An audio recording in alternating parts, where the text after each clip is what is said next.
आज कोणीतरी माझ्यावर लक्ष ठेवून होतं आणि मला फॉलो करत होते. कोण ते मी सांगते, पण त्याआधी हॅलो, मी Surekha and welcome to my 365 blog challenge. सकाळ सकाळ सानिका ऑटोमध्येच भेटली मला. ऑफिसला पोचेपर्यंत गरमीने ना माझा अवतार पूर्ण खराब होतो. त्यामुळे परत ऑफिसला फ्रेश होऊन मी लागले कामाला.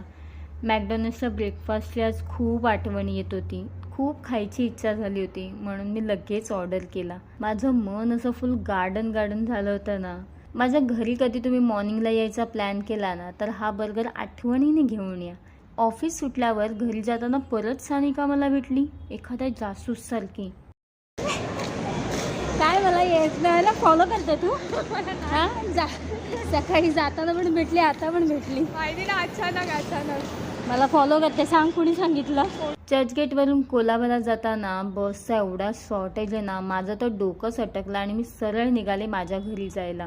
त्यानंतर आशुही माझ्या घरी आला. मी रागात होती म्हणून त्याने स्वतःच्या हाताने मला जेवण भरवलं, सगळी भांडीसुद्धा घासून दिली आणि माझा राग शांत केला. ही भारी आयडिया आहे ना. असं तर रोज मी रागराग केला पाहिजे, म्हणजे माझे खूप लाड होतील. बघा इकडे, बघा इकडे काय नाही काम चाललं आणि इकडे बघा बिचारी ही हालत. लग्नानंतरची हे दिवस मशीन असून पण मला हाताने कपडे धुवावे लागतात. लग्नानंतर दिवस बदलतात, हे खरं आहे, पण एवढे बदलतात. रात्री आमचे फ्रेंड्स पण आले होते आमच्या घरी. मग छान गप्पा मारल्या, काही प्लॅनिंग्स केले आणि मग गेले सगळे आपापल्या घरी. तर असा होता माझा आजचा दिवस. Bye bye.